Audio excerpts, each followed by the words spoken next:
सोनामुखी, हरड़, मुलेठी जैसी अनेक जड़ी बूटियां और हजारों वर्षों का प्राचीन आयुर्वेदिक ज्ञान इस एक बोतल में समाया हुआ है। कायम टैबलेट, आपकी खुशियों का साथी। बांग्लादेश की जमीन का इस्तेमाल पाकिस्तान की आर्मी और वहां के आतंकी भारत के खिलाफ अब करने लगे। कट्टरपंथियों के इशारे पर चलने वाली मोहम्मद यूनुस की सरकार भारत के खिलाफ काम कर रही है, यानी सब कुछ भारत के खिलाफ हो रहा है।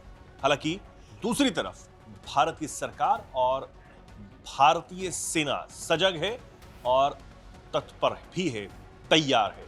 इस बार अगर पाकिस्तान कोई गलत हिमाकत करता है उसका मुंह तोड़ जवाब देने के लिए।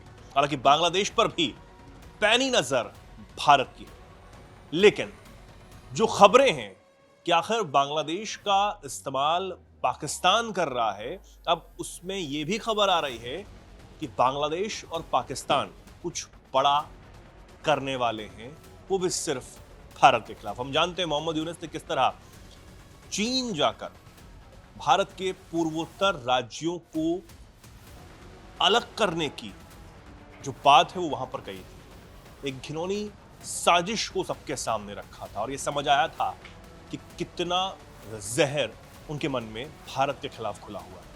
अब क्या कुछ हो रहा है मेरे साथ बताने के लिए ऋतिक मौजूद है। ऋतिक, क्या कुछ चल रहा है और दक्षिण एशिया में भारत के खिलाफ ऐसी कौन सी नई साजिश बन रही है? देखिए बिल्कुल चेतन, जिस तरीके से अभी भारत के खिलाफ 3 देश चाइना, बांग्लादेश और पाकिस्तान मिलकर एक नई साजिश का प्लान कर रहा है। जाहिर तौर पर तीनों देश भारत की तरक्की से कहीं ना कहीं जलता है। पाकिस्तान तो साफ तौर पर जलता है, बांग्लादेश साइलेंट रूप से जलता है और चीन पर्दे के पीछे से चलता है। पाकिस्तान के हाथ एक ऐसी स्क्रिप्ट लगी है चेतन, इस बीच कहीं ना कहीं वो चाहता है कि वो साउथ एशिया में भारत की एक पकड़ को कमजोर करे। इसके लिए वो एक नए सार्क की नींव रखना चाहता है, यानी कि south Asian association for regional cooperation. और इसको लेकर उसकी गुपचुप तरीके से बातचीत चीन से हो रही है, इसके साथ बांग्लादेश से हो रही है। आपने भी शुरुआत में वीडियो का जिक्र किया कि बांग्लादेश और पाकिस्तान की एक याराना कहीं ना कहीं दिख रहा है जब से शेख हसीना वहां से प्रधानमंत्री की पद से हटी है। कहीं ना कहीं अब मोहम्मद यूनुस की सरकार भारत के खिलाफ ही जाती दिख रही है और इसका पूरा फायदा चीन भी उठाना चाहता है। बहरहाल मैं आपको बता रहा था कि यहाँ पर 3 त्रिपक्षीय बातचीत हो रही है तीनों देशों में। देखिए दक्षिण एशिया में एक बड़ा भू राजनीतिक बदलाव होने वाला है, इसके संकेत मिल रहे हैं। हालांकि कंफर्मेशन नहीं, बट इसके संकेत है और इसके केंद्र में पाकिस्तान है, यानी पाकिस्तान ने इसका पूरा जिम्मा लिया है। देखिए पाकिस्तान ने एक नया प्रस्ताव पेश किया है जो क्षेत्रीय गठबंधनों को पूरी तरीके से बदल कर रख सकता है, जो मैप पर नक्शा है उसको चेंज कर सकता है। भारत क्योंकि लंबे वक्त से बनी क्षेत्रीय बढ़त को पाकिस्तान चुनौती देना चाहता है और दक्षिण एशिया का सहयोग करके वो एक नया मैप बनाना चाहता है। और इस बीच अगर मैं आपको बताऊं कि एक सवाल ये आता है चेतन कि कोई भी देश साउथ एशिया का भारत से पंगा लेना क्यों चाहेगा? चीन और बांग्लादेश को छोड़ के अगर हम देखें तो चीन और बांग्लादेश भी ओपन तौर पे कभी भी इंडिया के खिलाफ आके नहीं खड़ा होता, लेकिन पाकिस्तान है जो कि सीधे तौर पर आता है और मुंह की खा के चला जाता है। लेकिन सवाल यही है कि क्या कोई दूसरा देश ऐसे समूह को ज्वाइन करेगा, ऐसे ग्रुप को ज्वाइन करेगा जो कि भारत का विरोध करता हो और सबसे बड़ी बात कि इनडायरेक्ट रूप में भी वो भारत के खिलाफ जाकर कोई काम करे। इसके साथ पाकिस्तान में आपको बता दूं, पाकिस्तान के जो इशाक डार हैं, जो वहां के विदेश मंत्री हैं, उन्होंने एक इशारा किया था कि पाकिस्तान, बांग्लादेश और चीन की बढ़ती त्रिपक्षीय पहल दक्षिण एशिया के बाकी देशों को इसमें शामिल किया जा सकता है, यानी इशाक डार का ये इशारा था। तो इसी अगर हम बताएं तो इसको, हालांकि उन्होंने एक वेरिएबल जियोमेट्री का एक सहयोग दिया और कहा कि इसमें तकनीक, कनेक्टिविटी और आर्थिक विकास और लचीली साझेदारी पर बातचीत हो रही है। अगर मूल रूप से हम देखें तो ये नया समूह का आइडिया एक नए सार्क, जो कि मैंने आपको शुरुआत में कहा था, एक नए सार्क जो कि south Asian association for regional cooperation है, उस जैसा होगा, लेकिन ऐसा सार्क जिसमें भारत ही नहीं होगा। क्योंकि अगर इसमें हम देखें, हालांकि ये इसलिए भी हो रहा है क्योंकि सार्क जिस तरीके से उसकी बैठकें नहीं हो रही हैं या फिर जो उसमें मजबूती आनी चाहिए वो नहीं हो रही, कि हम ये देख रहे हैं कि साउथ एशिया में जो देश हैं, खासकर पाकिस्तान और बांग्लादेश, उसमें किस तरीके का जो एक अलग थलग वो पड़ता हुआ नजर आ रहा है। हालांकि पाकिस्तान की जो हालत यही है, लेकिन वो ये चाहता है कि वो भारत को इन सब से अलग करके एक अलग जो संगठन है वो बनाकर तैयार करें। देखिए बिल्कुल, इसमें 8 देश सार्क के अंदर आते हैं, जिसमें भारत है, पाकिस्तान है, अफगानिस्तान है, बांग्लादेश है, मालदीव है, नेपाल है, भूटान है, श्रीलंका है। ये एक समूह है और इस समूह का एक सार्क जो है वो ऑर्गेनाइजेशन चलता है और इसमें कहीं ना कहीं ये जो क्षेत्रीय संगठन है चेतन, ये कई साल से भी ठप भी है। जाहिर तौर पर अगर आप क्योंकि देखें, इसकी बैठकें नहीं हो रही हैं बिल्कुल। और उस पर ध्यान भी नहीं दिया और जा सबसे रहा। बड़ी बात चेतन, जब से भारत और पाकिस्तान का युद्ध हुआ मई के महीने में इसी साल ऑपरेशन सिंदूर के वक्त, उसके बाद से ये तनाव और बढ़ता गया। इसकी वजह से सार्क की बैठकें नहीं हुई और कहीं ना कहीं अगर आप देखें तो भारत पाकिस्तान तनाव इसकी सबसे बड़ी वजह है कि एक नए सार्क की गठन पाकिस्तान करना चाहता है। इसके साथ मैं आपको बताऊं तो पाकिस्तान के विदेश मंत्री शाह डार ने हालांकि इस बात में इशारों में कहा भी, उन्होंने कहा है कि पाकिस्तान का मकसद सहयोग करना, पर कितना सहयोग पाकिस्तान करता है हम सब जानते हैं। और साथ ही उन्होंने कहा है कि हम किसी टकराव को बढ़ावा नहीं दे रहे, लेकिन एक नए सार्क का गठन, वो भी भारत के खिलाफ, भारत और पाकिस्तान के बीच, जैसे कि मैंने आपको बताया कि ऑपरेशन सिंदूर की वजह से ये जो गठबंधन है, ये जो गठन है, ये काफी दिन से बंद है। इस पर कोई बातचीत नहीं हो रही, कोई मीटिंग नहीं हो रही 8 देशों की। लेकिन पूर्व प्रधानमंत्री शेख हसीना के भी बांग्लादेश की सत्ता से हटने के बाद वहां के भारत के साथ बांग्लादेश के बिगड़ते रिश्ते भी इसकी एक बहुत प्रमुख वजह बने कि कहीं ना कहीं इंडिया और बांग्लादेश के जो रिश्ते बहुत जटिल होते गए चेतन। और जैसे जैसे बांग्लादेश भारत से अब दूरी बना रहा है, चीन उसका मौका लपक रहा है।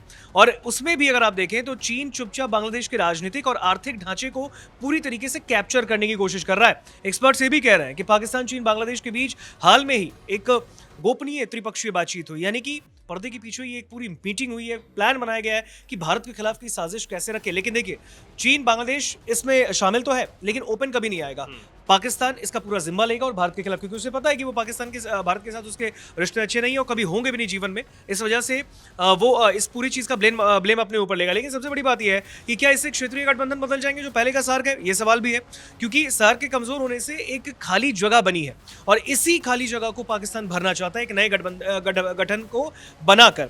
और इसमें 2 अरब से ज्यादा आबादी वाले इस क्षेत्र में आपसी व्यापार बेहद कम, कुल व्यापार का सिर्फ 5% रह गया है। और एक्सपर्ट्स कहते हैं कि भारत पाकिस्तान की दुश्मनी से क्षेत्र अरबों डॉलर के आर्थिक अवसरों से अब वंचित रह गए हैं और इसकी वजह से बड़े कनेक्टिविटी प्रोजेक्ट्स भी रुके हैं और इसलिए कहीं ना कहीं एक नया गठन होना बहुत जरूरी है। लेकिन सबसे बड़ी बात यही है चेतन की श्रीलंका, नेपाल, भूटान और मालदीव जैसे छोटे देश लंबे वक्त से जलवायु परिवर्तन और इंफ्रास्ट्रक्चर को लेकर क्षेत्रीय सहयोग की मांग करते रहे, लेकिन वो इस दिशा में हो रही बातचीत में अपनी रुचि दिखा सकते हैं। लेकिन श्रीलंका भी इसमें शामिल है, बट सवाल यही कि क्या श्रीलंका भी इसमें शामिल होकर भारत के सबसे बड़ा सवाल यही है, श्रीलंका वाला सवाल भी, लेकिन सबसे बड़ा सवाल यही है कि पाकिस्तान जो चाहता है उसकी नीयत अलग है, उसकी करनी और कथनी में भी बहुत ज्यादा फर्क होता है।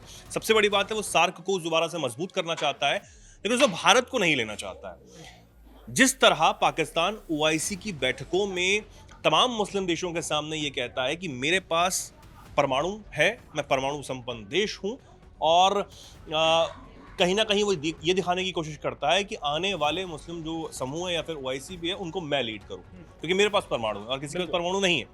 इसी तरह अब भारत के इर्द गिर्द जो पड़ोसी हैं या फिर साउथ एशिया में जितने देश हैं उन सबको लीड पाकिस्तान करना चाहता है, क्योंकि वो ये समझ रहा है कि आज भारत की ग्रोथ क्या है, भारत की जीडीपी क्या है, भारत की जो सेना है वो कितनी मजबूत है, हमारा डिफेंस सेक्टर कितना मजबूत है, तमाम जो हथियार हैं वो हमारे पास हैं, रूस हो, चीन हो, उससे हमारे संबंध जो है वो बहुत अच्छे हैं। चीन से हालांकि बीच में खटपट हुई लेकिन उनसे बेहतर होते हुए नजर आ रहे हैं। अमेरिका भले ही पाकिस्तान को अपने साथ ले रहा हो लेकिन वो भारत को नहीं छोड़ सकता। तो ये सच पाकिस्तान जानता है और वो कहीं ना कहीं पैरेलल खड़ा होने की कोशिश कर रहा है, लेकिन उसको ये नहीं भूलना चाहिए कि जब तक वो आतंकवाद की जकड़ में है और जब तक वो तमाम कर्जों के नीचे दबा हुआ है तब तक वो कुछ नहीं कर सकता। जब तक वहाँ की आर्मी, वहाँ की सेना जो है वो तानाशाह वाला रवैया नहीं छोड़ती तब तक पाकिस्तान कोई तरक्की नहीं कर सकता। ये पाकिस्तान को नहीं समझ आता। बिल्कुल, और सबसे बड़ी बात चेतन ये कि पाकिस्तान के लिए सबसे बड़ी जो बाधा है वो भारत है और भारत के खिलाफ उसके वो साम दाम दंड भेद सब लगाना चाहता है। लेकिन पाकिस्तान ये जानता है कहीं ना कहीं कि चीन और बांग्लादेश अगर उसको सहयोग करते भी हैं तो फिर बाकी जो उसमें 8 देशों में जितने भी बाकी रिमेनिंग कंट्रीज हैं, जिसमें श्रीलंका है, नेपाल है, भूटान है, ये देश आखिर क्यों भारत के खिलाफ जाएंगे? वो भी ऐसे वक्त में, आपको पता होगा श्रीलंका के जो अभी मौजूदा हालात थे, जिस तरीके से हिंदुस्तान ने उनकी मदद भी की, पाकिस्तान ने मदद करने का दिखावा किया। आपने उस खबर को दिखाया था कि किस तरीके से वहाँ पर इन लोगों ने एक्सपायरी माल की जो चीज़ें थी वो भेज दी थी पाकिस्तान से। तो कहीं ना कहीं पाकिस्तान एक मौका चाहता है और ये मौका सार्क की वजह से उसको मिलता दिख रहा है। उसे पता है कि भारत को इस समूह से हटाकर अगर वो बाकी रिमेनिंग कंट्रीज के साथ एक समूह बनाता है तो फिर उसमें वो पूरे डिसीजन अपने ऊपर लेगा, नहीं वो डिसीजन मेकर बनना चाहता है। बट सबसे बड़ी बात है, भारत अगर सार्क में दम है तो भारत की वजह से है, भारत जैसे कंट्री के होने की वजह से इस सार्क के अंदर, उस गठन के अंदर एक मजबूती है, क्योंकि बाकी जो अदर कंट्रीज हैं वो इस वजह से भी उसके साथ जुड़े कि उनके भारत के साथ रिश्ते भी अच्छे हैं। लेकिन कहीं ना कहीं पाकिस्तान इस चीज़ को जानता है और ऑपरेशन सिंदूर के बाद जिस तरीके के तनाव है वो चाहता है कि अब एक नया समूह बनाया जाए। लेकिन इस समूह में अभी मान के आप चले कि सिर्फ चीन और बांग्लादेश के साथ ही बातचीत हुई है, बाकी रिमेनिंग जितने भी कंट्रीज, श्रीलंका, नेपाल, भूटान, इन सब से, इनकी मालदीव, इनसे इनकी कोई बातचीत नहीं हुई है। लेकिन मुझे पर्सनली ऐसा लगता है कि पाकिस्तान ने एक बार फिर से कोशिश की है कि इस चीज़ में भारत के खिलाफ एक नया प्लान बनाया जाए, भारत को कैसे डाउनफॉल में किया जा सकता है, उनको कैसे बैकफुट पे लाया जाए। लेकिन इसके लिए कहीं ना कहीं उसे चीन और बांग्लादेश से भीख मांगने की भी जरूरत पड़ रही है। बट कहीं ना कहीं आने वाले वक्त में ये देखना होगा कि किस तरीके से सार्क का अगर वो गठन करता है, अगर उसमें भारत नहीं हुआ तो फिर बाकी कंट्रीज जो बचे हुए हैं चीन और बांग्लादेश के अलावा, वो किस तरीके से, क्या वो पाकिस्तान के साथ जाना चाहेंगे या भारत के लिए वो खड़े होते हैं। बिल्कुल खड़े होते हैं, ये देखने वाली बात होगी। हालांकि ये भी देखना होगा कि क्या भारत को छोड़कर जो नए सपने सार्क बनाने के पाकिस्तान देख रहा है उसमें कामयाबी उसे मिलती है या नहीं मिलती है। बांग्लादेश, चीन से जरूर बात हुई हो, लेकिन नेपाल में भी उथल पुथल है। नेपाल में भी सिर्फ अंतरिम सरकार ही है। तमाम जो और देश हैं, मालदीव भी चीन को छोड़कर भारत के ही पक्ष में है। हमने देखा कि वहाँ के जो राष्ट्रपति हैं मोइजू, उन्होंने भारत आकर प्रधानमंत्री नरेंद्र मोदी से मुलाकात की और अब वो कहीं ना कहीं जो चीन के समर्थन वाला जो रवैया था उसको छोड़ते हुए नजर आ रहे हैं। खैर, पाकिस्तान अपने मंसूबों में कितना कामयाब हो पाता है, नहीं हो पाता है, ये वक्त बताएगा। लेकिन आप पाकिस्तान की सोच पर क्या राय रखते हैं, क्या कुछ कहना चाहते हैं, लिखिए कमेंट सेक्शन में। जुड़े रहिए, देखते रहिए दैनिक जागरण।